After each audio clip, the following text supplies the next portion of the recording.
Saudari-saudaraku, sahabat Rema yang terkasih, salam jumpa dan berkah dalam.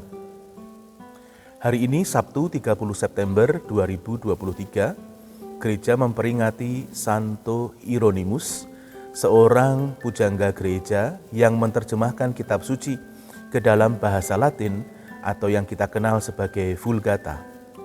Bacaan yang kita renungkan diambil dari Injil Lukas bab 9 ayat 43b sampai dengan 45. Saudari-saudaraku, sahabat Rema yang terkasih, waktu saya masih SD, saat upacara bendera, saya sering mendengar ibu kepala sekolah berpesan melalui pidatonya.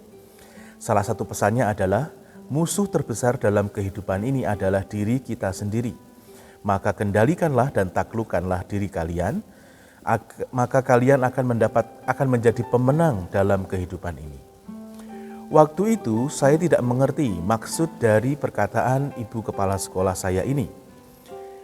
Dan saya heran kalimat itu sering terngiang di dalam diri saya. Dengan berjalannya waktu, saya memiliki banyak pengalaman hidup dan benar bahwa sedikit demi sedikit saya mulai memahami perkataan dari ibu kepala sekolah saya. Benar bahwa musuh terbesar dalam diri kita adalah diri kita sendiri dalam hidup ini. Ketika saya hanya mengikuti keinginan saya pribadi, maka akan ada banyak persoalan yang datang di kemudian hari. Namun ketika saya mencoba untuk melawan kemalasan saya, maka akan ada hal-hal yang baik yang hinggap, yang hadir dalam kehidupan saya. Saudari-saudaraku yang terkasih, sahabat Rema, dalam hidup kita, kadang ada firasat, tanda-tanda, kata-kata yang tersirat yang tidak mudah kita pahami ketika kita mendengarnya. Semuanya itu dapat dimengerti di kemudian hari. Hari ini dalam Injil pun para murid tidak mengerti perkataan Tuhan Yesus bahwa anak manusia akan diserahkan ke dalam tangan manusia. Ada banyak hal yang menyebabkan para murid tidak menangkap dan mengerti tentang perkataan itu.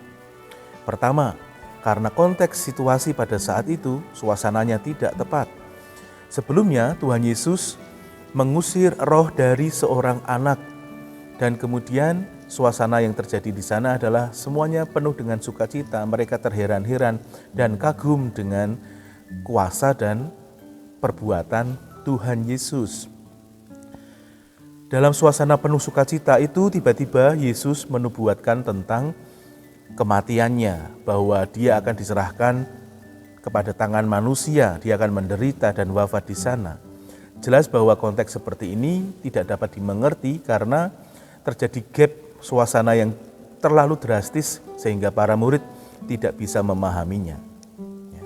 Kedua, kendati para murid tidak mengerti, mereka juga tidak berani bertanya mengenai hal itu kepada Tuhan Yesus secara langsung, meminta klarifikasi dan penjelasan. Padahal hal ini sudah pernah dikatakan kepada Tuhan Yesus sebelumnya, dikatakan oleh Tuhan Yesus sebelumnya, bahwa hari ini adalah untuk yang kedua kalinya Yesus menyampaikan, menubuatkan tentang kematiannya.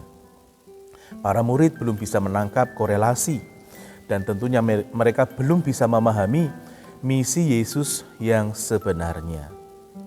Mereka baru melihat sisi mesianitas Yesus yang penuh dengan euforia dan sukacita. Ketiga, jelas tertulis, mereka tidak memahaminya sebab artinya tersembunyi bagi mereka. Berarti akan ada waktu penyingkapan terhadap perkataan Tuhan Yesus ini. Para murid nyatanya baru menyadari misi Yesus dan semua perkataan Tuhan Yesus itu saat mereka menyaksikan sendiri sengsara dan wafat Kristus. Setelah semuanya berlalu, barulah mereka memahami perkataan Tuhan Yesus tentang kematiannya. Saudari-saudaraku, sahabat Rema yang terkasih, kata-kata dalam kitab suci memang tidak mudah untuk kita pahami sepenuhnya. Ada saatnya kita baru mengerti dan memahami setelah kita mengalaminya. Kalimat tentang pengampunan misalnya, soal mengampuni dosa, akan kita pahami saat kita mengalami situasi di mana kita pernah berbuat kesalahan lalu kita mohon maaf kita mohon ampun, atau kita mempunyai pengalaman mengampuni seseorang. Kalimat-kalimat tentang pertolongan juga demikian, akan sangat berbicara kepada kita ketika kita pernah mengalami kesulitan lalu kita minta tolong, atau ketika kita memberikan pertolongan kepada saudara-saudari kita.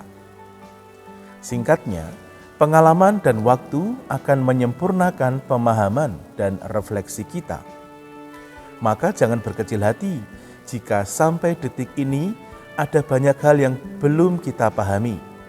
Melalui waktu dan pengalaman, hati kita akan diasah dan dipertajam untuk mengerti lebih peka dan mudah untuk memaknai semua peristiwa di dalam kehidupan kita.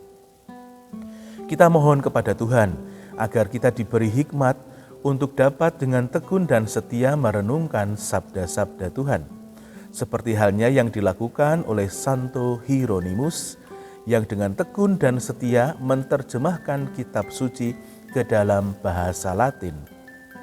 Berkat ketekunan Santo Hieronymus, kebenaran firman Tuhan dalam kitab suci yang awalnya begitu sulit dipahami sebab hanya ditulis dalam bahasa Ibrani dan Yunani, kini tersingkap kepada semua orang yang berbahasa dan berbudaya Latin. Ketekunan terbukti dalam dan oleh waktu, dan semoga kita pun diberi rahmat ketekunan dan kesetiaan dalam hidup ini. Berkat Tuhan yang Maha Kuasa melimpah untuk Anda dan semua keluarga, Bapa dan Putra dan Roh Kudus. Amin. Keluarga Kudus, doakanlah kami.